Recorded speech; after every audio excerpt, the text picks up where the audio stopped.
새벽 2시, 경찰서 민원실 문이 거칠게 열렸다. 남자는 뛰어들어오면서도 두 팔을 풀지 않았다. 갈색 점퍼 앞섭이 불룩하게 부풀어 있었다. 안에 무언가를, 아니 누군가를 껴안고 있었다. 그 아래로 새하얀 발이 달랑거렸다. 맨발이었다. 거뭇한 아스팔트 먼지가 발바닥에 지도처럼 붙어 있었고 발 뒤꿈치가 갈라져 선홍색으로 번져 있었다. 영하 10도 아래의 도로를 기었다는 증거였다. 얼마나 오래 기었는지는 발바닥이 말해주고 있었다. 살아있어요. 살아있는데? 당직 형사가 카운터 밖으로 뛰어나왔다. 남자의 외투가 벌어지면서 안에 있던 여자가 흘러내렸다. 팔이 허공으로 떠올랐다가 바닥을 향해 늘어졌다. 그 팔목 안쪽에 검은 테이프 자국이 선명했다. 피부가 벗겨져 있었다. 안쪽에서 바깥쪽으로 뜯어낸 방향이었다. 남이 풀어준 게 아니었다. 본인이 스스로 뜯어낸 것이다. 그것도 두 손이 함께 묶인 상태에서 손톱이 거의 남아있지 않았다. 입 주변에도 같은 흔적이 있었다. 눈 주변도. 여자는 눈을 뜨고 있었다. 하지만 초점이 없었다. 시선이 천장 형광등 어딘가에 걸려 있었다. 체온이 오랫동안 낮은 상태를 유지하면 감각이 먼저 꺼진다. 통증도 두려움도 자기 이름조차도 닿지 않는 자리로 물러난다. 눈빛이 그랬다. 살아있지만 아직 어딘가에서 돌아오는 중인 눈. 몸이 먼저 도착하고 의식이 뒤따라오는 중인 눈. 당직 형사가 얼굴을 들여다봤다. 여자의 입이 움직였다. 소리가 나오지 않았다. 두 번 더 시도가 있었다. 세 번째에서야 공기가 목구멍을 긁어나왔다. 서윤아. 그게 전부였다. 당직이 담요를 가지러 복도로 뛰었다. 구급 연락을 넣는 소리가 벽 너머에서 들렸다. 택시기사는 카운터 앞에 두 손을 짚고 서서 숨을 몰아쉬었다. 나이 지긋한 남자였다. 눈이 충혈되어 있었다. 운 건지 잠을 못 잔 건지 알 수 없었다. 어쩌면 둘 다였다. 어디서 봤습니까? 인천공항 방면 37번 국도요. 도로 중앙선 쪽으로 기어나오고 있었어요. 처음엔 짐승인 줄 알았습니다. 불빛 안으로 들어오는데 사람이었어요. 그런데 남자가 손으로 눈을 가렸다. 손발이 다 피투성이었어요. 남자는 더 말하지 못했다. 어깨가 조금씩 흔들렸다. 이 남자는 오늘 밤 것을 아마 평생 기억할 것이다. 37번 국도, 불빛 안으로 기어나오던 형체. 그걸 짐승이라고 생각했던 순간도 구급대가 도착하기까지 4분이 걸렸다. 그 4분 사이 여자는 한마디를 더 뱉었다. 아무도 묻지 않았다. 스스로 입을 열었다. 목소리라 부르기도 어려웠다. 공기가 성대를 긁어내는 소리였다. 하지만 또렷했다. 의식이 돌아오는 사람의 첫마디가 아니었다. 의식이 흐려지기 전에 반드시 말해두어야 한다고 결정한 사람의 마지막 한 줄이었다. 그 남자가 또 올 거예요. 강도윤이 수사과 복도로 들어선 건 새벽 2시 30분이었다. 담배와 형광등과 오래된 서류 냄새가 뒤섞인 공간. 늘 그랬다. 사건이 있는 밤이나 없는 밤이나 이 냄새는 달라지지 않았다. 그는 걸음을 멈추지 않고 당직의 얼굴을 한번 훑었다.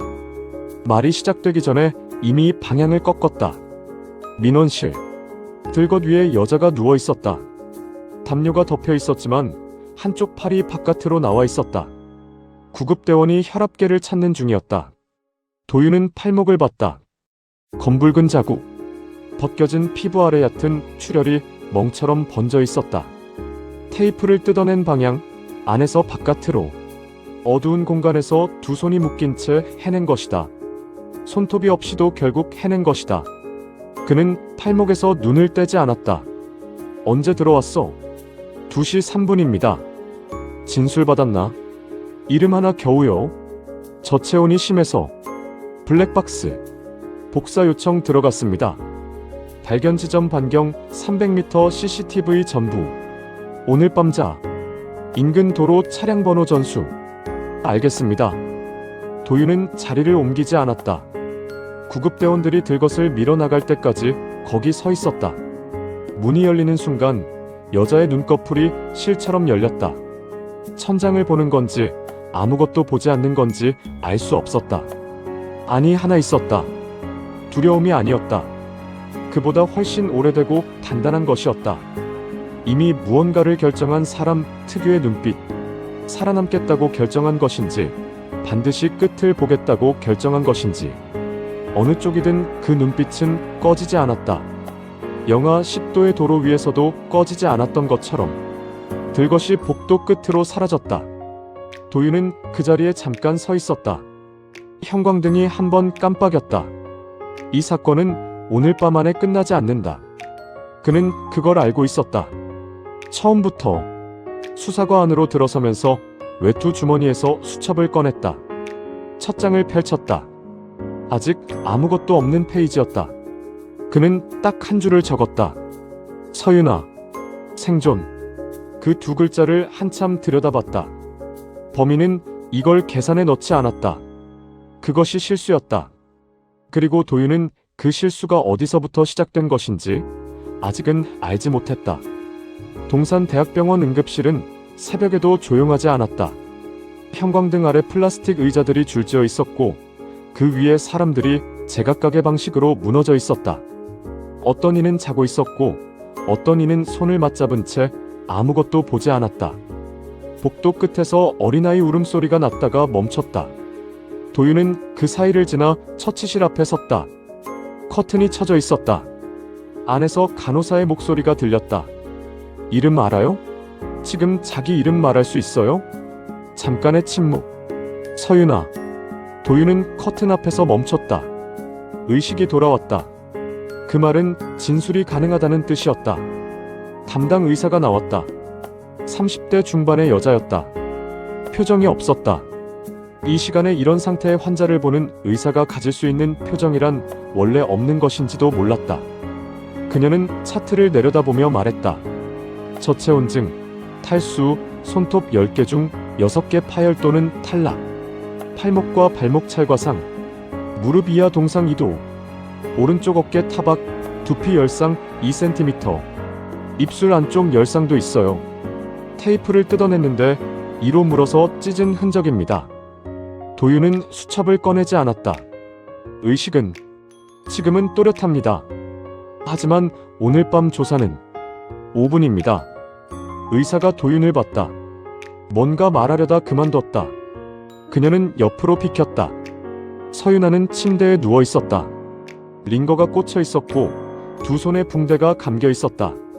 얼굴에 난방 온기가 돌기 시작했는지 뺨이 조금 붉었다. 눈은 열려 있었다. 천장을 보다가 도윤이 들어서는 걸 느끼고 시선을 옮겼다. 도윤은 침대 옆 의자를 당기지 않고 그냥 섰다. 강도윤 형사입니다. 짧게 묻겠습니다. 윤아는 대답하지 않았다. 기다리는 표정이었다. 차에 탄 건 어디서였습니까? 인천 연화동 달빛스퀘어 앞이요. 남자는 어떻게 알게 됐습니까? 알바 앱이요. 일자리 게시글이 올라와 있었어요. 대화 상담 알바. 시급 2만원. 현금 선지급. 그런 공고가 전에도 있었어요. 이상하다는 생각을 안 했어요. 그래서 윤아는 말을 끊었다. 그냥 탔어요. 자책도 해명도 없었다. 그냥 사실이었다. 목소리가 흔들리지 않았다. 그게 오히려 도윤의 눈길을 끌었다. 무너지지 않은 사람. 아직 게시글 캡처 있습니까? 없어요. 만나기로 하고 바로 사라졌어요. 계정도 없어졌고요. 도윤은 잠깐 멈췄다. 만남이 성사되는 순간 흔적을 지운 것이다. 사전에 설계된 삭제였다. 차에 탔을 때 기억나는 게 있습니까? 냄새든 물건이든. 윤아는 눈을 가늘게 떴다. 기억을 끌어올리는 표정이었다. 방향제요. 어떤 방향제? 대시보드 위에 있었어요. 작은 자동차 모양이었어요. 빨간색이요. 향은 민트랑 비슷한 거였고 도윤은 그걸 적지 않았다. 머릿속에 집어넣었다. 차 색깔은 흰색 세단이요. 번호판은 기억 못해요. 눈이 가려지기 전에 봤는데 숫자가 안 남아요. 남자 얼굴. 봤어요. 윤아는 멈추지 않았다. 평범하게 생겼어요. 그게 제일 이상했어요. 무섭게 생기지 않았어요. 크지도 않고 특이한 것도 없고 그냥 어디서든 스쳐 지나갔을 것 같은 얼굴이었어요. 도윤은 그 말에서 아무런 표정도 내보이지 않았다. 하지만 머릿속에서 뭔가가 자리를 잡았다. 완벽하게 평범한 얼굴. 그것이 가장 위험한 유형의 첫 번째 조건이었다. 아무도 기억하지 못하는 얼굴. 기억해야 할 이유를 느끼지 못하게 만드는 얼굴. 마지막으로 탈출은 유나는 처음으로 도윤을 정면으로 봤다. 트렁크 안에서 뜯었어요. 테이프를. 손톱이랑 이로요. 그 말에는 아무런 감정이 없었다. 자랑도 아니고 설명도 아니었다. 사실이었다. 그게 전부였다. 도윤은 고개를 한번 끄덕였다.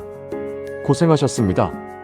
그가 커튼을 열고 나오는 순간 유나의 목소리가 뒤에서 따라왔다. 그 남자 잡을 수 있어요? 도윤은 멈추지 않았다. 잡습니다. 복도로 나서면서 처음으로 수첩을 꺼냈다. 자동차 모양 방향제. 빨간색. 민트향. 흰색 세단. 대화 상담 알바 게시글. 만남 직후 계정 삭제. 현금 선지급. 손톱이 없어질 때까지 뜯었다. 도윤은 수첩을 덮었다. 복도 창밖으로 인천 외곽의 새벽이 펼쳐져 있었다. 폭설이 다시 시작되고 있었다. 눈은 증거를 덮는다. 발자국도, 타이어 자국도, 핏자국도. 하지만 범인이 덮지 못한 것이 하나 있었다. 서윤아는 살아있었다. 그리고 살아서 기억하고 있었다. 수사과 화이트보드에 사진 4장이 붙었다. 37번 국도 현장 사진. 서윤아 팔목 클로즈업. 블랙박스 캡처 2컷. 그게 전부였다. 범인의 얼굴은 없었다. 차량 번호는 있었다. 도윤은 그 번호를 한참 들여다봤다. 인천 남동구 거주 37세 남성 명의. 흰색 세단. 현재 소유주는 오늘 운행한 사실이 없다고 했다. 차는 지하주차장에 그대로 있었다. 실제로 확인됐다. 번호판만 복제한 것이었다. 재질과 형태 모두 정교하게 만들어진 위조 번호판. 실제 번호판과 나란히 놓으면 차이를 발견하기 어려운 수준이었다. 도로 위에서 지나치는 경찰이 잡아내기는 불가능했다. 이 남자는 그걸 알고 만든 것이다. 그리고 그 지식이 어디서 왔는지 아직은 알 수 없었다. 후배 형사 박준혁이 서류를 들고 들어왔다. 20대처럼 보이는 얼굴이지만 31였다. 야근이 몸에 밴 사람 특유의 무감각한 눈이었다. 밤새 돌린 데이터베이스가 눈 아래 그늘로 쌓여 있었다. CCTV 확인 결과입니다. 37번 국도 진입 구간 카메라 2대 중 하나가 폭설로 렌즈 오염 상태였습니다. 나머지 하나에서 흰색 세단이 포착됐는데 번호판 하단이 가려져 있습니다. 뭐로? 진흙이요? 감식팀이 봤는데 의도적으로 튄 겁니다. 특정 부위에만 선택적으로 묻어 있었어요. 자연스럽게 튄 게 아닙니다. 도윤은 블랙박스 사진을 봤다. 번호판 앞 2자리가 뭉개져 있었다. 다음 2자리는 선명했다. 나머지 3자리는 각도 탓에 잘려 있었다. 쓸 수 없었다. ATM. 피해자 서윤아 계좌에서 현금 인출이 있었습니다. 범행 당일 오전 10시 40분 연화동진흥은행 ATM에서 50만원. CCTV에는 손만 찍혔습니다. 카메라 앵글을 정확히 알고 피한 거라고 기술팀이 봤습니다. 도윤은 ATM 캡처를 봤다. 소매만 보였다. 검은 점퍼 소매. 손목 아래만. 손가락 4개. 장갑을 끼고 있었다. 지문도 없었다. 현장 주변 CCTV 전수. 돌리고 있습니다. 그런데 형사님, 준혁이 서류 한 장을 더 내밀었다. 37번 국도 진입 전 구간에서 흰색 세단의 동선이 완전히 끊깁니다. 카메라가 없는 구간만 골라서 이동한 겁니다. 인천 외곽 산업지대 특성상 사각지대가 많은데 그 위치를 정확하게 알고 있어요. 현장에 최소 2-3번 이상 사전 답사를 했다는 게 감식팀 분석입니다. 도윤은 서류를 들지 않고 들었다. 사전 답사, 카메라 위치, ATM 앵글, 위조 번호판, 알바 게시글 즉시 삭제. 이 모든 게 하나의 범행을 위해 설계된 것이었다. 설계. 도윤은 그 단어를 머릿속에서 굴렸다. 즉흥이 없었다. 감정이 없었다. 이 남자는 범행을 실행하는 게 아니라 완성하고 있었다. 퍼즐을 맞추듯. 그리고 완성하면서 즐기고 있었다. 두려움에서 나온 준비와 즐김에서 나온 준비는 결이 달랐다. 두려움은 실수를 만들지만 즐김은 반복을 만든다. 이 남자는 반복하는 인간이었다. 멈출 이유가 없었다. 그 스스로가 이유를 만들지 않는 한. 유서 사건. 광역 데이터베이스 확인했습니다. 지난 2년 사이 온라인 구인 게시글을 통해 여성을 만난 후 금품을 갈취하거나 감금한 사건이 수도권에서 4건 있었습니다. 전부 미제입니다. 공통점. 피해자들이 전부 범인의 얼굴을 봤습니다. 그런데 몽타주 작성이 안 됐어요. 특징이 없다고 했습니다. 기억이 안 난다는 게 아니라 기억은 나는데 묘사가 안 된다고요. 한 피해자는 이렇게 말했습니다. 길에서 다시 봐도 못 알아볼 것 같다고. 도윤은 화이트보드를 봤다. 서윤아도 그 말을 했었다. 어디서든 스쳐 지나갔을 것 같은 얼굴. 무섭게 생기지 않았다. 크지도 않다. 특이한 것도 없다. 이 모든 진술이 결국 아무것도 말하지 않는 것과 같았다. 기억은 하지만 잡히지 않는 얼굴.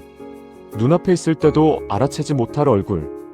이미 알고 있는 사람도 처음 보는 것처럼 지나칠 얼굴. 그게 이 남자의 첫 번째 무기였다. 가장 강력한 무기였다. 가장 제거하기 어려운 무기이기도 했다. 방향제.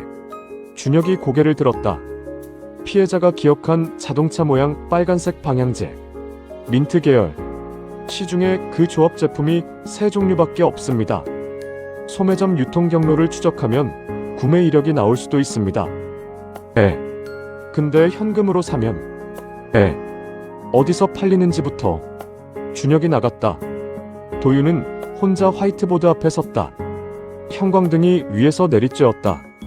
4장의 사진, 뭉개진 번호판, 손만 찍힌 ATM 화면, 몽타주가 나오지 않는 얼굴, 사각지대만 골라다닌 동선. 수첩을 펼쳤다. 준비한다. 계획한다. 실행한다. 지운다. 다음을 준비한다. 이 남자가 이 사이클 안에서 멈추는 지점이 어디인가?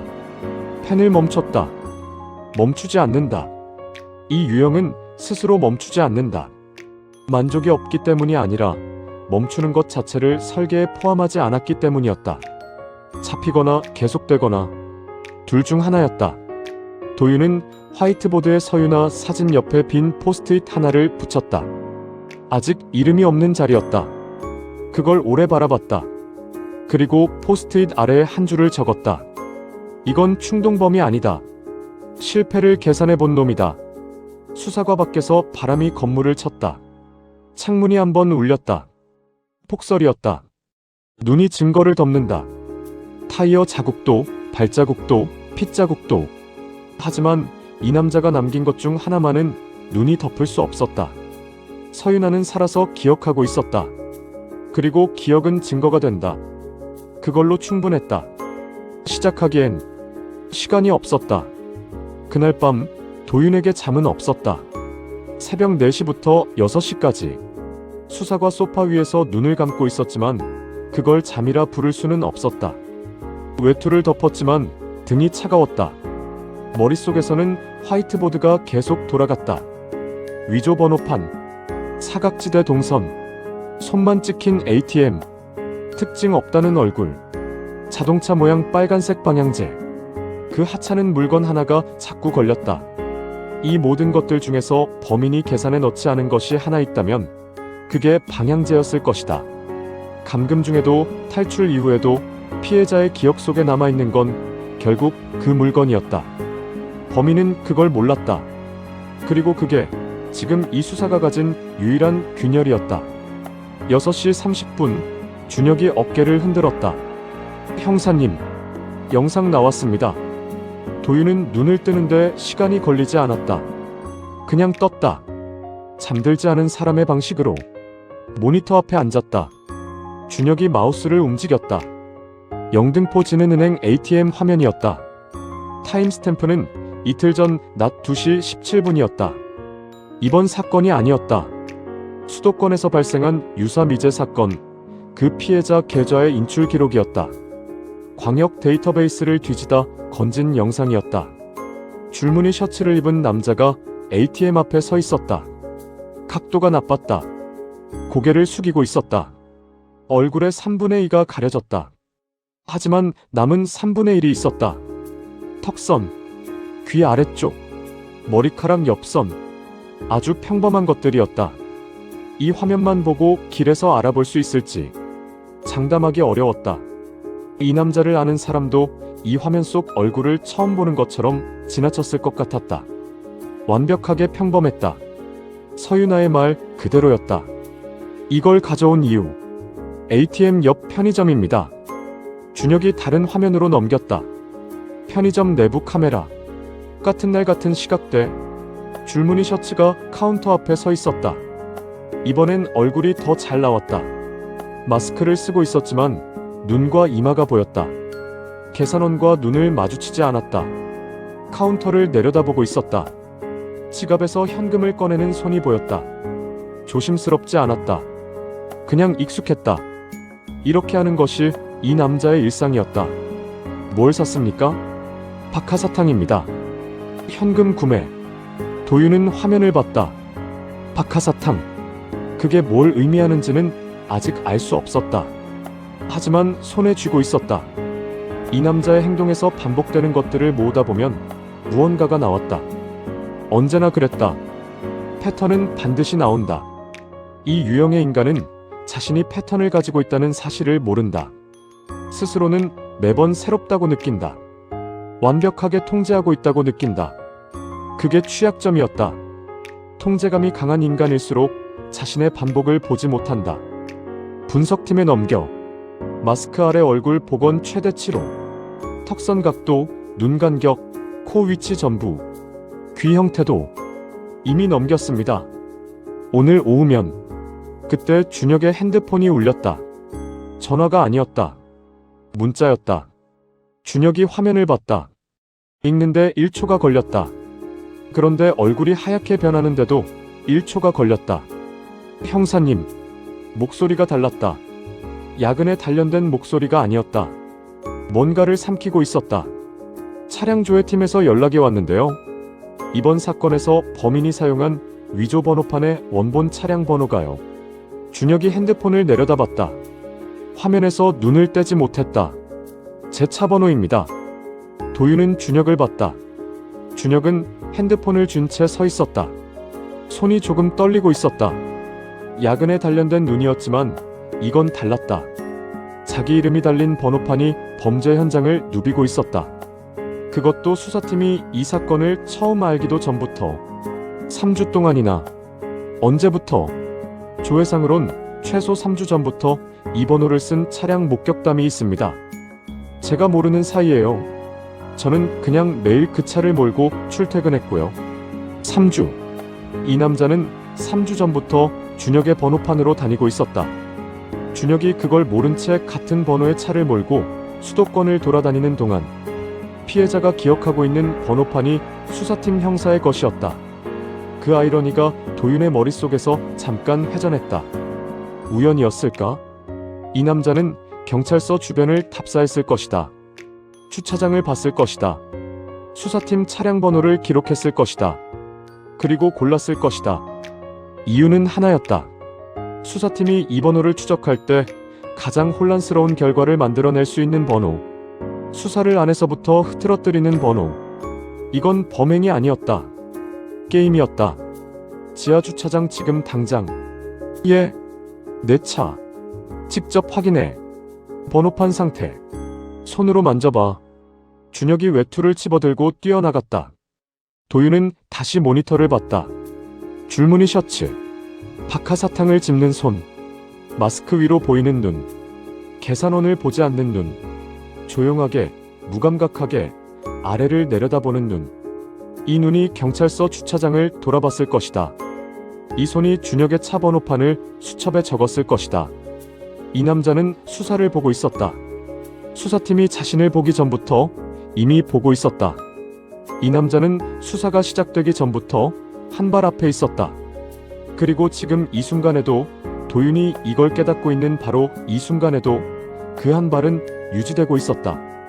도윤은 모니터에서 눈을 떼지 않았다. 아직은 한 발이었다. 아직은. 윤태식은 새벽에 요리를 했다. 자취방 싱크대 앞에 서서 양파를 썰었다. 칼질이 정확했다. 일정한 간격. 흔들리지 않는 손. 눈물이 나오지 않았다. 원래 양파를 썰면 눈물이 나오는데 그는 나오지 않았다. 어릴 때부터 그랬다고 기억했다. 눈물샘이 둔한 건지 아니면 다른 이유인지 그는 한 번도 그걸 이상하게 여긴 적이 없었다. 눈물이 필요한 상황이 왔던 기억도 없었다.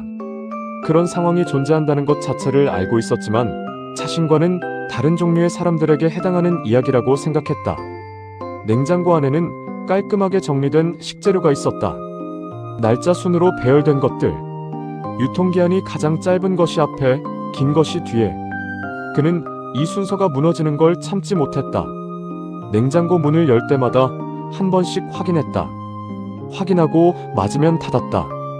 어떤 날은 확인하러 열었다가 순서가 맞아서 그냥 닫았다. 아무것도 꺼내지 않고 그게 이상하다는 생각은 들지 않았다. 맞으면 닫으면 됐다. 프라이팬 위에서 양파가 투명해지기 시작했다. 윤태식은 불세기를 줄였다. 타면 안 됐다. 타는 건 실패였다. 그는 실패를 싫어했다. 정확히는 실패라는 사태 자체가 자신에게 어울리지 않는다고 생각했다. 어울리지 않는 것들은 제거하면 됐다. 회사를, 관계를, 사람을. 그건 크게 어렵지 않았다. 자신이 끊으면 끊어졌다. 상대가 어떤 감정을 느끼든 그게 자신에게 도달하지는 않았다. 처음엔 그게 이상한 건지 알았다. 나이가 드니 그게 편한 건지 알았다. 지금은 그냥 자신이 그런 종류의 인간이라고 알고 있었다. 창밖으로 인천 외곽의 새벽이 보였다. 공장 굴뚝에서 연기가 올라가고 있었다. 배송 트럭 한 대가 골목을 빠져나갔다. 도로 위에 눈이 쌓여 있었다. 누가 지나간 발자국이 있었다. 발자국은 골목 끝에서 사라졌다. 발자국의 주인이 어디 갔는지는 알 수 없었다. 그는 그게 궁금하지 않았다. 어젯밤 뉴스를 봤다. 인천 외곽국도에서 감금 피해 여성 발견. 경찰 수사 중. 그는 뉴스를 2번 봤다. 처음엔 서서, 2번째엔 앉아서. 2번 다 표정이 없었다. 기자가 현장 앞에서 마이크를 들고 서 있었다. 뒤로 폴리스 라인이 보였다. 경광등이 돌아가고 있었다. 화면 구석에 자막이 흘렀다. 피해자 생존, 진술 가능 상태. 진술 가능. 그는 리모컨을 내려놓고 다시 주방으로 갔다. 요리가 더 중요했다. 그가 감금했던 여자가 살아서 나왔다. 그건 알고 있었다. 트렁크를 열었을 때 이미 테이프가 뜯겨 있었고 여자가 없었다. 그 순간 그는 아무 말도 하지 않았다. 그냥 트렁크를 닫았다. 차를 몰고 이 방으로 돌아왔다. 밥을 먹고 샤워를 하고 잤다. 8시간 자고 일어났다. 꿈을 꾸지 않았다. 언제나 그랬다. 살아나간 건 처음이었다. 하지만 그는 그것도 데이터로 처리했다. 실패가 아니었다. 변수가 발생한 것이었다. 변수가 발생하면 다음 설계에서 제거하면 됐다. 이번엔 트렁크 내부 고정 방식을 바꿔야 할 것이다. 테이프 레이어를 추가하거나 고정 각도를 달리하거나. 그는 이미 구체적으로 생각하고 있었다. 밥을 먹으면서, 숟가락이 그릇에 닿는 소리를 들으면서. 요리가 다 됐다. 그는 밥을 작은 그릇에 담고 반찬 2가지를 작은 접시에 나눠 담았다. 식탁 위에 일렬로 놓았다. 그릇과 그릇 사이의 간격이 같았다. 손가락으로 한번 확인했다. 맞았다. 앉았다. 먹으면서 노트북을 열었다. 화면 안에 폴더가 하나 있었다. 이름은 없었다. 아이콘만 있었다. 그 안에 파일들이 들어있었다. 사진, 주소, 이름, 생활 패턴, 출퇴근 시간, 거주 형태, 동거인 여부. 그는 이 파일들을 직접 만들었다. 공개된 소셜미디어를 뒤지고 지도 앱을 확인하고 현장을 답사하면서 오래 걸리지 않았다. 사람들이 스스로 너무 많이 올려놓기 때문이었다. 42명. 그는 숟가락을 들고 화면을 봤다. 스크롤을 내렸다. 한 명 한 명 넘겼다. 얼굴 사진. 인스타그램에서 긁어온 것들. 공개 계정이었다. 혼자 산다는 말을 스스로 올린 것들. 퇴근 시간을 태그한 것들. 카페 이름을 올린 것들. 가끔 외롭다고 쓴 것들. 그들은 자신이 지도 위에 올라가 있다는 걸 몰랐다. 사람들은 스스로를 지도 위에 올려놓는다. 그는 그 지도를 읽는 법을 알고 있었다. 오래전부터 숟가락이 그릇에 닿는 소리가 났다. 밥이 다 됐다. 그는 그릇을 싱크대에 가져다 놓고 바로 씻었다. 찌꺼기가 붙으면 지저분해졌다. 지저분한 건 싫었다. 다시 노트북 앞에 앉았다. 42명 중 한 명에게 커서가 멈췄다. 25. 신림동 거주. 1인 가구. 야간 편의점 알바. 퇴근 시간 새벽 1시. 인스타그램 마지막 게시물. 사흘 전. 카페에서 혼자 찍은 사진. 캡션은 이랬다. 오늘도 혼자지만 괜찮아. 괜찮지 않은 사람이 쓰는 문장이었다. 그는 그 파일을 열고 사진을 봤다. 웃고 있었다. 창밖으로 거리가 보이는 구도였다. 누가 찍어줬는지 아니면 혼자 찍은 건지. 그는 그게 궁금하지 않았다. 중요한 건 그게 아니었다. 중요한 건 혼자라는 것이었다. 그는 파일 이름 옆에 별표를 하나 찍었다. 창밖에서 바람이 불었다. 눈이 다시 내리기 시작했다. 경찰이 수사를 시작했다. 뉴스에서 봤다. 광역수사대. 그는 그게 두렵지 않았다. 두려움이라는 감각이 이 상황에 어울리는지 생각해봤는데 어울리지 않는다는 결론이 나왔다. 자신은 이미 한 발 앞에 있었다. 그들이 자신을 보기 시작하는 시점에 자신은 이미 다음을 준비하고 있을 것이었다. 언제나 그래왔다. 소파에 앉아서 박하사탕 하나를 꺼냈다. 은박지를 벗겼다. 입에 넣었다. 민트 향이 퍼졌다. 긴장 때문이 아니라는 건 본인도 알고 있었다. 그냥 좋아하는 것이었다. 방 안이 조용했다. 42명이 이 방 안에 있었다. 노트북 폴더 안에서 그중 별표가 찍힌 한 명은 내일 새벽 1시에 편의점 문을 나설 것이다. 혼자서. 그 사실을 그 여자는 모르고 있을 것이다. 그가 알고 있다는 것도 모르고 있을 것이다. 그게 이 방식의 핵심이었다. 상대가 모른다는 것. 그는 아무것도 느끼지 않고 있었다. 그게 이 남자에 대해 말할 수 있는 가장 정확한 한 문장이었다. 도윤의 수첩에 이름이 하나 추가됐다. 윤태식. 35세. 광고 영상 프리랜서. 광역수사대 데이터베이스와 방향제 유통 경로 추적. 편의점 영상 분석을 교차하는데 나흘이 걸렸다. 나흘 동안 도윤은 수사과를 거의 벗어나지 않았다. 커피를 마셨다. 잠을 짧게 잤다. 화이트보드가 점점 채워졌다. 처음에 사진 4장이었던 게 이제 20장이 넘었다. 처음엔 사건이었다. 이제 인간이 윤곽을 드러내기 시작하고 있었다. 결정적인 건 방향제였다. 자동차 모양, 빨간색, 민트향. 준혁이 유통경로를 뒤진 결과 해당 제품을 취급하는 소매점이 수도권 내 11곳이었다. 그중 인천 남동구 편의점 한 곳에서 현금 구매 이력이 반복적으로 확인됐다. 마스크 착용 남성. 체형과 머리카락 옆선이 영등포 ATM 영상과 일치했다. 구매 주기는 4주에서 6주 사이. 교체 주기처럼 규칙적이었다. 이 남자는 그 작은 물건을 꾸준히 사고 있었다. 이것이 이 남자에게 어떤 의미인지는 아직 알 수 없었다. 하지만 중요한 건 반복된다는 사실이었다. 같은 시각, 준혁이 가져온 자료가 하나 더 있었다. 수도권 미제 사건 피해자 4명의 계좌 인출 내역. 전부 다른 금융기관 ATM에서 이루어졌다. 전부 현금. 전부 손만 찍혔다. 그리고 각 사건 전후로 사건 현장 인근에서 흰색 세단이 목격됐다. 번호판은 매번 달랐다. 하지만 차량 외형과 대시보드 위 방향제 위치가 일치했다. 5건의 사건, 5장의 번호판. 그리고 그 모두에서 같은 물건 하나가 반복됐다. CCTV 화면에서 방향제가 찍힌 건 단 한 번이었다. 유나의 차였다. 하지만 그 한 번이 전부를 이었다. 도윤은 화이트보드에 선을 그었다. 5개의 사건, 5개의 위조 번호판, 한 대의 차, 한 명의 남자. 회사 쪽은 광고 제작사에 등록된 프리랜서 이력이 있습니다. 3년 전까지요. 이후엔 등록된 사업장이 없습니다. 세금 신고는 간이과세자로 들어오고 있는데 거래처 명의가 매번 달라요. 확인해보니 전부 폐업한 업체거나 실체가 없는 곳이었습니다. 주거. 공식 주소는 인천 남동구 단독주택이지만 실거주 여부는 확인이 안 됩니다. 등기상 주인은 따로 있고 윤태식 명의 임대 계약도 없어요. 어딘가 다른데 살고 있을 겁니다. 단기 임대를 순환하는 걸로 보입니다.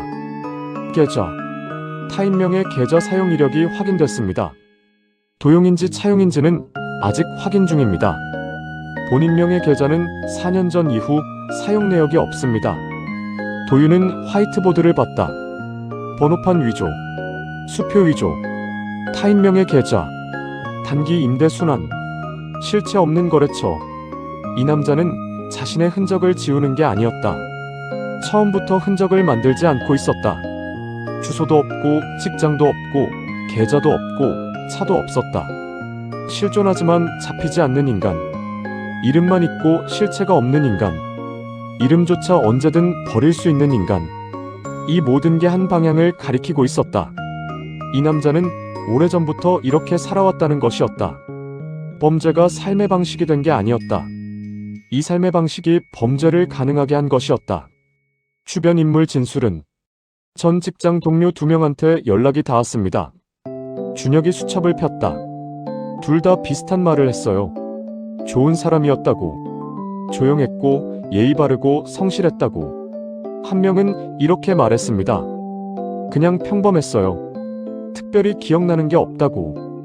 도윤은 그 말에서 아무 반응도 내보이지 않았다. 평범했다. 특별히 기억나는 게 없다. 유나가 했던 말이었다. 다른 피해자들도 했던 말이었다. 이제 전 직장 동료도 같은 말을 하고 있었다. 피해자뿐 아니라 일상 속에서도 이 남자는 기억되지 않았다. 가해 상황에서만 지우는 게 아니었다. 삶 전체에서 지우고 있었다.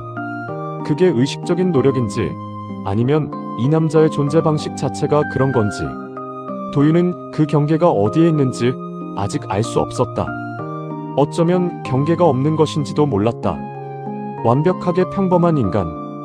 도윤은 그 말에서 처음으로 소름이 돋았다. 조심스러운 종류의 소름이었다. 두려움이 아니었다. 이 유형이 얼마나 오래, 얼마나 많이, 얼마나 조용하게 지속될 수 있는지에 대한 냉정한 인식에서 오는 것이었다. 얼굴 복원 결과 오늘 오전에 나왔습니다. 준혁이 출력물을 내밀었다. 마스크 아래 얼굴을 AI 아티피셜 인텔리전스로 복원한 이미지였다. 도윤은 그걸 봤다. 평범했다. 완벽하게 평범했다. 이 얼굴을 가진 남자가 길을 걸어온다면 피할 이유가 없었다. 엘리베이터에 같이 타도 이상할 게 없었다. 어두운 골목에서 마주쳐도 경계할 이유가 없는 얼굴이었다. 이 얼굴이 위험하다는 걸 알기 위해서는 이미 위험한 상황 안에 들어간 뒤였을 것이다. 도윤은 복원 이미지를 화이트보드에 붙였다. 영장. 근거가 조금 더. 충분해. 준혁이 멈췄다. 도윤은 이미지를 봤다. 그 평범한 얼굴을. 이 남자를 찾아야 했다. 번호판을 바꿨다. 주소를 바꿨다. 계좌를 바꿨다. 거래처를 바꿨다. 모든 걸 바꿨다. 하지만 바꾸지 않은 것이 있었다. 방향제. 그 작은 자동차 모양 빨간색 방향제. 5번의 범행. 5번 다 같은 물건이 있었다. 이유가 있을 것이었다. 습관인지, 취향인지, 아니면 이 물건이 이 남자에게 무언가를 의미하는 건지. 이 남자가 설계에 포함하지 않은 반복이 있다면 그게 이것이었다. 자신도 모르는 반복. 도윤은 수첩을 펼쳤다. 그리고 적었다. 이 남자가 멈추지 못하는 것을 찾아라. 그 아래에 한 줄을 더 적었다. 방향제, 박하사탕, 편의점, 아직 연결되지 않은 선들이었다. 하지만 선은 반드시 이어진다. 패턴이 있는 인간은 언제나 자신을 남긴다. 지우려 할수록 더 선명하게. 그날 밤 수사과 밖에서 두 번째 여성 실종 신고가 들어왔다. 두 번째 여성이 사라진 건 목요일 밤이었다. 이름은 김소연. 25. 신림동 거주. 야간 편의점 알바. 퇴근 시간 새벽 1시. 목요일 새벽 1시 20분. 편의점 문을 나선 이후 연락이 끊겼다. 금요일 아침 7시 함께 사는 친구가 신고했다. 전화를 100번 넘게 했는데 받지 않았다고. 원래 연락이 없는 편이 아니라고. 마지막 문자는 새벽 1시 5분이었다. 지금 퇴근. 그 이후로 아무것도 없었다. 일금 확인이 뜨지 않는 메시지들이 계속 쌓여 있었다. 프로필 사진은 그대로였다. 웃고 있는 사진이었다. 그 웃음이 언제 찍힌 건지, 어디서 찍힌 건지 그 친구는 기억하지 못했다. 그냥 웃는 사진이라고만 했다. 항상 그 사진이었다고. 수사관은 즉시 패닉 상태가 됐다. 도윤은 그렇지 않았다. 그는 화이트보드 앞에 서서 신규 피해자 사진을 붙였다. 그리고 윤태식 복원 이미지 옆에 나란히 놓았다. 두 장의 사진을 한참 봤다. 말이 없었다. 수사관 안에서 사람들이 움직이고 전화가 울리고 프린터가 돌아가는 소리가 났지만 도윤의 시선은 그 두 장의 사진 위에 머물러 있었다. 정확히는 두 장 사이의 공백을 보고 있었다. 그 공백 안에 김소연이 있었다. 살아있을 수도 아닐 수도 있는 채로. 그 여부가 지금 이 순간에도 결정되고 있을 수 있었다. 형사님, 지금 당장 신림동으로. CCTV. 예. 신림동 편의점 반경 500m. 오늘 밤자 전부. 그리고 주변 주유소 CCTV 전부. 특히 서부간선도로 진입 구간. 준혁이 뛰어나갔다. 도윤은 자리에 앉아 수첩을 폈다. 두 번째 피해자. 신림동. 야간 알바. 새벽 1시. 윤태식의 노트북 안에 있었을 42명 중 1명. 그 여자가 선택됐다. 왜 이 여자인지, 왜 이 타이밍인지. 수사가 시작됐다는 걸 알고 있었을 텐데, 뉴스에서 봤을 텐데, 그러면서도 다음을 실행했다. 도윤은 그 이유를 알고 있었다. 두렵지 않은 게 아니었다. 두려움이 설계 안에 없었다. 이 남자는 자신이 틀릴 가능성을 설계에 포함하지 않는 인간이었다. 수사대 형사 하나가 달려들어왔다. 형사님, 신림동 GS 주유소 CCTV에 흰색 세단 찍혔습니다. 오늘 새벽 12시 50분. 번호판이 또 다릅니다. 그런데 대시보드 위에 방향제. 형사가 멈췄다. 예. 자동차 모양이요. 빨간색입니다. 도윤은 일어섰다. 이 남자는 범행 전 주유소를 이용했다. 세 번째 패턴이었다. 현금 인출, 번호판 교체, 특정 주유소 이용. 세 가지가 반복됐다. 그리고 이번에도 그 패턴이 작동하고 있었다. 수사가 시작된 걸 알고 있으면서도, 뉴스에서 자신의 사건이 보도되는 걸 보면서도 패턴을 바꾸지 않았다. 패턴을 바꿔야 할 이유를 느끼지 못하고 있었다. 즐기고 있었다. 그리고 패턴을 바꾸지 않았다는 건 자신이 잡힐 거라는 상상 자체를 하지 않는다는 것이었다. 그게 실수였다. 치명적인. 주유소 인근 CCTV 전부. 세단이 나온 방향 추적. 반경 20km 이내 폐쇄 시설 목록. 이미 돌리고 있습니다. 도윤은 외투를 집어들었다. 지금 이 순간 김소연이 어디에 있는지 알 수 없었다. 살아있는지도. 하지만 이 남자의 패턴은 알고 있었다. 패턴이 있는 인간은 다음 행동을 예측할 수 있다. 그게 프로파일링의 전부였다. 이 남자는 격리된 공간에 피해자를 데려간다. 폐쇄되거나 사람이 없는 곳. 산업지대 외곽. 재개발 예정 구역. 지난 5건에서 반복됐다. 주유소를 이용한다는 건 목적지가 정해져 있다는 뜻이었다. 이미 답사한 곳. 이미 확인한 곳. 이 남자는 즉흥으로 움직이지 않는다. 모든 게 미리 설계되어 있었다. 그리고 그 설계 안에 이번엔 도윤이 포함되어 있지 않았다. 그게 이 남자의 마지막 실수가 될 것이었다. 도윤은 걸으면서 준혁에게 전화를 걸었다. 신림동에서 반경 15km 이내 폐쇄 예정이거나 현재 공실인 산업시설, 외부에서 접근 가능하고 내부가 넓고 소리가 밖으로 나오지 않는 곳. 지금 당장.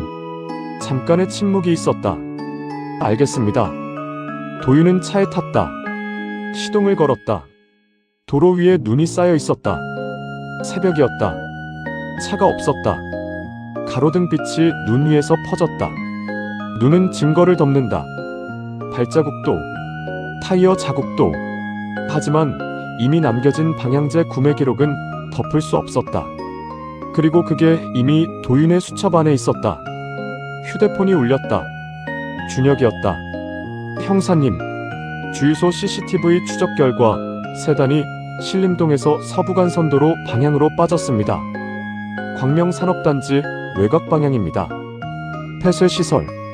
광명산업단지 안에 작년에 폐업한 금속 가공 공장이 있습니다. 부지가 넓고 현재 공실 상태입니다. 인근 야간 유동 인구 없어요. 외벽이 두껍고 내부 소음이 잘 안 새는 구조입니다. 주변 도로 CCTV도 없어요. 이 남자가 사전 답사했을 가능성 충분히요. 조건이 딱 맞습니다. 도윤은 핸들을 꺾었다. 혼자 가지 마십시오. 지원 요청 먼저. 지원 요청해. 나는 먼저 간다. 전화를 끊었다. 서부간선도로로 진입하면서 엑셀을 밟았다. 눈길이었다. 타이어가 미끄러지듯 달렸다. 도윤은 속도를 줄이지 않았다. 이 남자는 지금 그 공장 안에서 수사 상황을 보고 있을 것이다. 뉴스를 켜놓고 침착하게 아무것도 느끼지 않으면서 어쩌면 박하사탕을 입에 물고. 하지만 이 남자의 계산이 처음으로 틀린 건 서윤아가 트렁크에서 기어나온 순간이었다. 그 변수가 지금 이 수사를 만들었다. 도윤을 이 도로 위로 올렸다. 이 남자의 침착함이 끝나는 지점이 있었다. 도윤은 그 지점을 향해 달리고 있었다. 폐공장 앞에 차를 세웠을 때 시각은 새벽 1시 47분이었다. 광명산업단지 외곽. 도로에 가로등이 없었다. 헤드라이트를 끄자 아무것도 보이지 않았다. 눈이 쌓인 주차부지 위에 타이어 자국이 하나 있었다. 최근에 들어온 것이었다. 도윤은 차에서 내리면서 그 자국을 봤다. 흰색 세단. 타이어 폭이 맞았다. 이 공장이 맞았다. 공장은 컸다. 단층 철골 구조. 외벽에 페인트가 벗겨져 있었다. 창문은 전부 판자로 막혀 있었다. 소음이 밖으로 새지 않는 구조. 바람 소리만 있었다. 도로 쪽에서 불빛이 하나도 들어오지 않았다. 이 남자가 답사해서 고른 곳이었다. 조건이 딱 맞는다고 준혁이 말했다. 맞았다.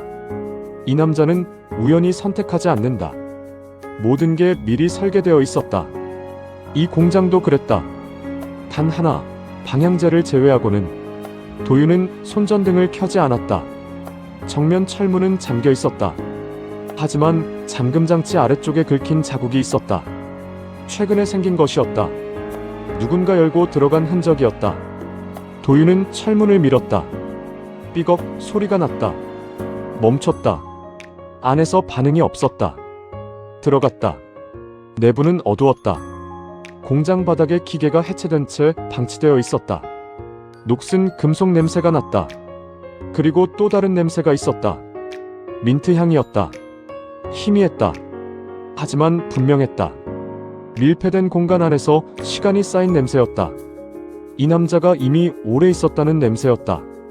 도윤은 움직임을 멈췄다. 공장 안쪽 깊숙이 빛이 새어나오고 있었다. 작은 빛이었다. 스마트폰 화면 같았다. 도윤은 그 방향으로 걸었다. 발소리를 죽이면서. 금속 잔해가 바닥에 널려 있었다.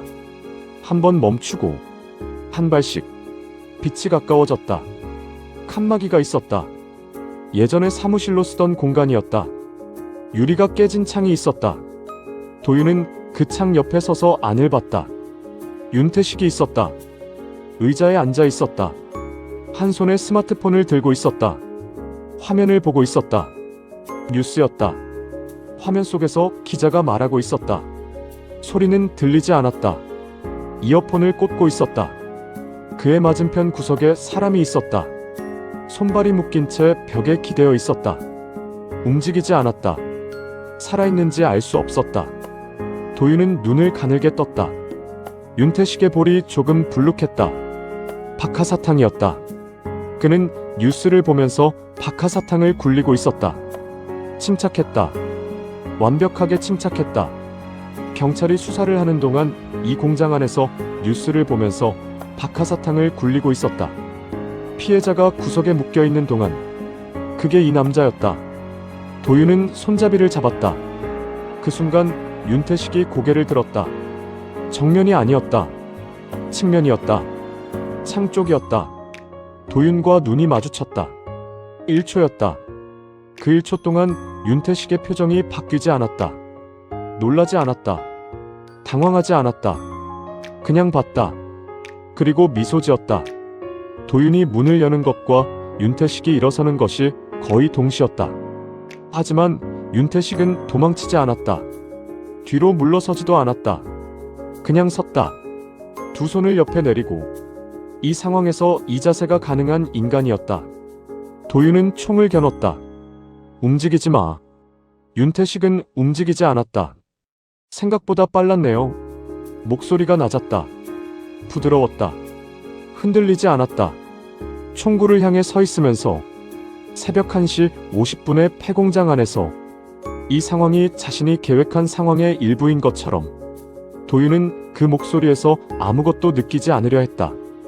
구석의 여자가 움직였다. 살아있었다. 신음소리가 났다. 무릎 꿇어. 윤태식은 무릎을 꿇었다. 천천히. 서두르지 않고 마치 자신이 선택해서 앉는 것처럼 강요받아서가 아니라 그냥 그러기로 결정한 것처럼 도윤은 수갑을 채웠다. 찰컥 소리가 났다. 그 순간에도 윤태식의 어깨는 긴장하지 않았다. 이 남자의 몸은 처음부터 끝까지 긴장하지 않았다. 밖에서 차 소리가 들렸다.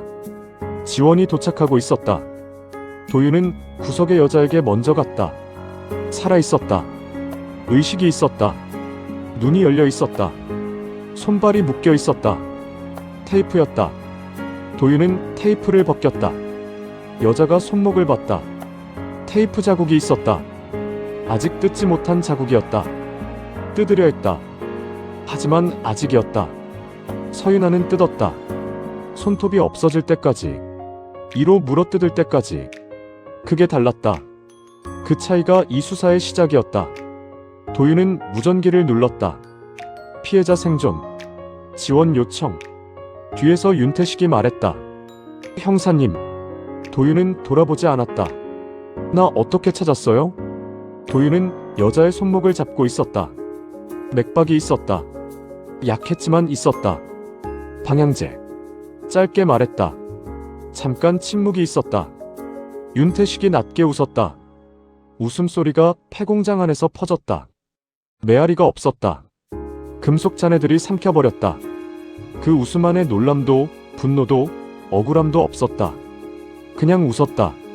뭔가 흥미로운 걸 발견한 사람처럼, 자신이 몰랐던 사실을 알게 된 사람처럼. 방향제. 그 작은 빨간색 물건이 자신을 여기로 데려왔다는 것.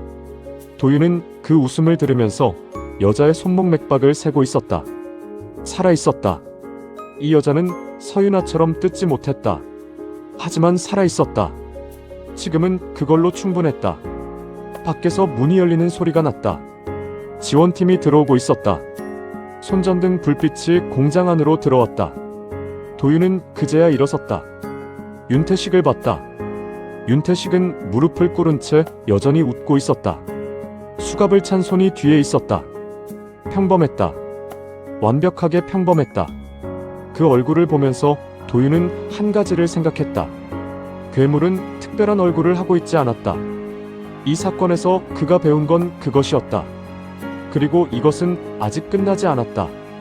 조사실에서 이 남자의 입이 열릴 것이었다. 그 안에 마지막 반전이 있었다. 도윤은 그걸 알고 있었다. 취조실은 좁았다. 형광등 하나, 테이블 하나, 의자 둘. 그게 전부였다. 윤태식은 수갑이 테이블에 고정된 채 앉아 있었다. 자세가 나쁘지 않았다. 등을 기대지 않고 손을 모은 채 정면을 봤다. 체포된 지 12시간이 지났다. 그 사이 한 번도 변호인 선임을 요청하지 않았다. 도망치지 않았고 부인하지 않았고 전화도 요청하지 않았다. 그냥 기다렸다. 이 시간조차 이 남자의 것이었다. 도윤이 들어오면서 의자를 당겼다. 테이블 맞은편에 앉았다. 파일을 내려놨다. 열지 않았다. 윤태식이 먼저 말했다. 오래 기다렸어요. 도윤은 대답하지 않았다. 형사님인 줄 알았어요. 들어오기 전부터. 어떻게? 발소리요? 공장에서도 그랬어요. 조심하는 발소리가 있고 그냥 걷는 발소리가 있는데 형사님은 조심하면서도 빠르게 걷더라고요. 두 가지를 같이 하는 사람이 많지 않아요. 도윤은 파일을 폈다. 진술할 의향이 있다고 했는데 있어요. 서윤아 건부터 했어요. 그 두 글자가 너무 쉽게 나왔다. 도윤은 펜을 내려놨다. 받아 적을 필요가 없었다. 이 남자는 부인하지 않을 것이었다. 부인이 이 남자의 방식이 아니었다. 인정하는 것이 더 효율적이라고 판단했기 때문이었다. 감정이 아니라 계산이었다. 수도권 미제 사건 4건 다 했어요. 김소연 했어요. 도윤은 윤태식을 봤다. 윤태식은 도윤을 봤다. 시선이 흔들리지 않았다. 눈 안에 아무것도 없었다. 반성도, 공포도, 변명도. 그냥 사실을 나열하는 사람의 눈이었다. 장부를 정리하는 것처럼. 이 방식이 자신에게 가장 잘 어울린다는 걸 알고 있는 사람처럼. 노트북 안인적 사항 수집 피해자 42명이요. 직접 정리했어요. 목적은 다음 대상 선정이요. 도윤은 파일의 다음 장으로 넘겼다. 박준혁 형사 차량 번호판. 그 말에서 처음으로 윤태식의 입꼬리가 움직였다. 미소가 아니었다. 뭔가 떠올린 사람의 표정이었다. 그거 재밌었어요. 재밌었다. 경찰서 주차장이 생각보다 허술하더라고요. 번호 적는데 2분도 안 걸렸어요. 수사팀 형사차를 쓰면 추적이 꼬이겠다 싶었고요. 잡히더라도 혼선이 생기는 시간이 길어지니까요. 도윤은 그 말을 들으면서 준혁을 떠올렸다. 그날 새벽 하얗게 질린 얼굴, 핸드폰을 쥔 손이 떨리던 것. 이 남자는 그걸 2분 만에 설계했다. 형사님 차 번호판도 봤어요. 윤태식이 말을 이었다. 도윤은 표정을 바꾸지 않았다. 쓰려다 안 썼어요. 이유. 너무 직접적인 것 같아서요. 수사 책임자 번호판을 쓰면 오히려 빨리 연결되겠다 싶었어요. 그 형사 걸 쓰는 게 더 오래 갈 수 있겠다고 판단했고요. 그게 이 남자였다. 수사팀 형사의 번호판을 고르면서 책임자의 번호판을 피하는 계산을 하는 인간. 경찰서 주차장을 답사하면서 형사별 차량을 기록하는 인간. 도윤은 파일을 덮었다. 한 가지 묻겠다. 윤태식이 기다렸다. 서윤아. 이름을 들은 순간 윤태식의 표정이 처음으로 바뀌었다. 미세했다. 하지만 분명했다. 뭔가가 스쳤다. 놀라움인지 아니면 다른 것인지. 이 남자에게 처음으로 생긴 균열 같은 것이었다. 그 여자가. 도윤이 말했다. 당신을 잡은 거다. 윤태식은 잠깐 아무 말도 하지 않았다. 알아요. 그 대답이 조용했다. 이 취조실에서 나온 말 중 처음으로 조용한 말이었다. 트렁크 열었을 때 없었어요. 테이프가 뜯겨 있었어요. 어떻게 뜯었는지 지금도 모르겠어요. 두 손이 묶인 채로, 눈도 가려진 채로. 영하 10도 트렁크 안에서 윤태식이 손을 내려다봤다. 수갑이 걸린 손이었다. 계산에 없었어요. 뭐가? 그 정도의 사람이요. 도윤은 그 말을 들었다. 그 정도의 사람. 윤태식이 42명을 정리하는 동안 그 폴더 안에 누군가가 자신의 계산을 무너뜨릴 수 있다고 생각하지 않았다는 것. 이 남자의 설계에는 피해자의 의지가 포함되어 있지 않았다. 무너지는 것만 있었다. 버티는 것은 없었다. 형사님. 윤태식이 불렀다. 내가 진짜 처음 잡힌 이유가 뭔지 알아요? 도윤은 대답하지 않았다. 번호판 때문이 아니야. 그는 조용히 말했다. 나 마지막 피해자를 죽이지 못했거든. 도윤의 눈빛이 처음으로 흔들렸다. 미세하게. 하지만 분명히 흔들렸다. 죽이는 게 목적이 아니었어. 윤태식이 말을 이었다. 공포 속에서 무너지는 걸 보는 게 목적이었어요. 그게 내가 원한 거였어요. 근데 그 여자는, 그는 잠깐 멈췄다. 안 무너지더라고요. 그 말 안에 처음으로 감정 비슷한 것이 있었다. 경이로움인지, 황당함인지, 아니면 그 둘 사이 어딘가인지. 이 남자가 이 취조실에서 유일하게 이해하지 못하는 것이었다. 트렁크 안에서 뜯었어요. 손톱이 없어질 때까지. 이로 뜯었어요. 피투성이가 됐어요. 도로 밖으로 기어나왔어요. 영하에서 맨발로. 윤태식이 도윤을 봤다. 그 집요함이 처음으로 나를 실패하게 만든 거예요. 취조실이 조용해졌다. 형광등이 낮게 울렸다. 수갑이 테이블에 닿는 작은 소리가 났다. 도윤은 파일 위에 손을 올려놨다. 그리고 한 가지를 생각했다. 서윤아는 처음부터 이 수사의 끝이었다. 그녀가 트렁크에서 기어나오지 않았다면 이 사건은 없었다. 윤태식의 다음 범행만 있었다. 그리고 그 다음도 42명 중 또 다른 누군가가 선택됐을 것이다. 별표가 찍혔을 것이다. 그리고 사라졌을 것이다. 하지만 서윤아는 뜯었다. 손톱이 없어질 때까지. 이로 물어뜯을 때까지. 그 집요함 하나가 이 모든 것을 바꿨다. 도윤은 일어섰다. 윤태식이 마지막으로 물었다. 형사님은 사람을 믿어요? 도윤은 잠깐 멈췄다. 안 믿는다. 그리고 문을 향해 걸었다. 대신 끝까지 추적할 뿐이지. 문이 닫혔다. 취조실 안에 윤태식만 남았다. 그는 수갑이 걸린 손을 내려다봤다. 오래 들여다봤다. 이 손이 버티지 않은 손이었다. 저 밖 어딘가에 뜯어낸 손이 있었다. 그 차이가 어디서 왔는지 그는 끝내 이해하지 못했다. 재판은 2달 뒤에 끝났다. 윤태식에게 장기형이 선고됐다. 감금, 상해, 약취, 문서위조, 사문서위조, 타인명의 계좌 부정 사용. 죄목이 6개였다. 검사 측 최후 진술이 끝났을 때 방청석이 조용해졌다. 조용해진 게 아니라 숨을 참은 것이었다. 판사가 형량을 읽었다. 그제야 누군가 울었다. 피해자 중 한 명의 가족이었다. 50대 여성이었다. 두 손을 입에 댄 채로 소리를 삼켰다. 윤태식은 그쪽을 보지 않았다. 처음부터 끝까지 정면을 봤다. 사람이 우는 소리가 그에게 닿지 않는 인간이었다. 법정이 그 사실을 다시 한번 확인해줬다. 선고 당일 도윤은 법정 밖 복도에 서 있었다. 창가였다. 바깥으로 인천 외곽이 보였다. 겨울이 끝나가고 있었다. 눈이 녹아서 도로가 젖어 있었다. 공장 굴뚝에서 연기가 올라갔다. 배송 트럭 한 대가 지나갔다. 새벽 2시에 그 도로와 같은 도로였다. 같은 공장이었다. 다른 시간이었다. 이 도로는 이 사건 이전에도 거기 있었고 이후에도 거기 있을 것이었다. 준혁이 옆에 왔다. 선고 났습니다. 알아. 보러 안 가셨잖아요. 도윤은 창밖을 봤다. 결과는 이미 알고 있었어. 준혁이 잠깐 침묵했다. 그리고 조심스럽게 말했다. 형사님, 김소연 씨 퇴원했습니다. 어제요? 지인들이 마중 나왔다고 합니다. 많이 나왔다고 하더라고요. 차가 몇 대 왔다고. 도윤은 고개를 돌리지 않았다. 그래. 서윤아 씨는요? 일 시작했다고 합니다. 새 직장이요? 정규직이라고 합니다. 연락처는 남기지 말라고 했는데 그냥 알려달라고 해서 말씀드리는 겁니다. 도윤은 그 말을 들었다. 서윤아, 새 직장, 정규직. 그녀가 37번 국도에서 기어나온 날로부터 2달이 지났다. 발 뒤꿈치는 아물었을 것이다. 손톱은 다시 자랐을 것이다. 손목의 테이프 자국은 희미해졌을 것이다. 희미해졌지만 사라지지는 않았을 것이다.